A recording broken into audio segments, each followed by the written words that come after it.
warahmatullahi wabarakatuh.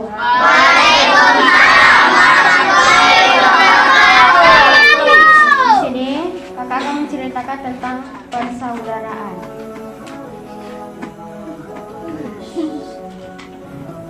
Kota Yastrib terletak lebih dari 400 km sebelah utara Mekah. Yastrib dipilih untuk tujuan hijrah kaum muslim sebab banyak penduduknya yang telah masuk Islam. Dakwah Mus'ab bin Umair dan para tokoh yang telah berjanji di Aqabah berhasil dengan gemilang. Kota Yastrib adalah dataran yang subur. Lembah-lembahnya memiliki mata air. Kota ini dibentengi pegunungan kukuh. Di sana terdapat banyak perkebunan kurma. Di sana menetap orang-orang Arab yang pindah dari Yaman setelah bendungan Maghrib jebol. Dua suku yang terbesarnya adalah suku Aus dan suku Khazraj. Di sana juga terdapat beberapa kabilah Yahudi. Orang Yahudi banyak memperkenalkan teknologi perkebunan, terutama Bani Nadir dan Quraisha. Suku Aus tinggal di dataran tinggi, tempatnya di bagian selatan dan timur. Sementara itu, suku Khazraj tinggal di pusat kota yang datarannya rendah di sebelah utara Yastrib. Sebelum Islam datang, suku Aus dan suku Khazraj sering berperang. Peperangan pecah karena adu domba orang Yahudi. Selama 6 dekade, perang terjadi beberapa kali. Peperangan terakhir adalah Perang Buats yang terjadi sebelum Rasulullah SAW datang. Akhirnya tokoh kedua suku menyadari kerugian akibat peperang. Mereka berusaha melakukan perdamaian dan mencari orang yang sanggup menyatukan mereka. Lalu, mereka mengenal Islam. Kaum muslim di Yastrib tersebut kaum Ansar.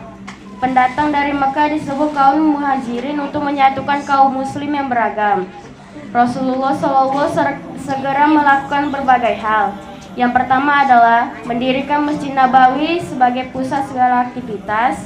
Di masjid inilah Rasulullah SAW membina para sahabat menjadi generasi terbaik. Selanjutnya, Rasulullah SAW mengumpulkan para sahabat di rumah Anas bin Malik. 90 orang sahabat Muhajirin dan Ansar bertemu. Rasulullah SAW mempererat hubungan silaturahmi di antara mereka.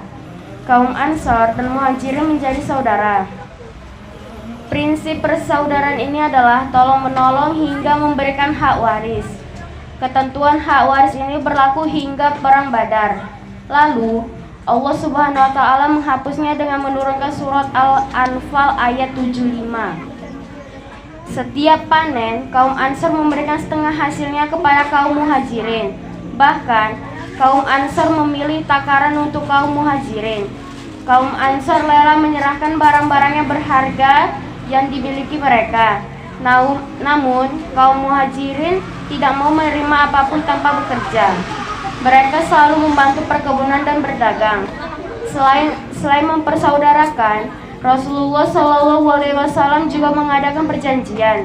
Tujuannya untuk menyingkirkan semua dendam antar kabilah.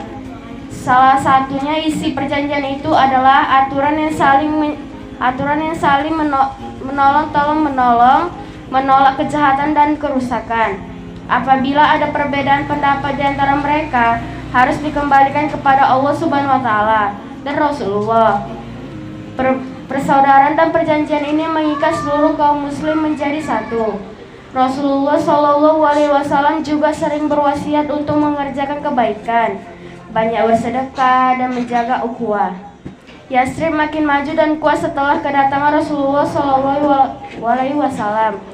Orang-orang yang tidak suka Islam makin geram. Siapa saja yang tidak suka jika Islam masih berkembang, apakah mereka melakukan untuk menghalangi dakwah Islam? Di situ aja. Wassalamualaikum warahmatullahi wabarakatuh. Waalaikumsalam.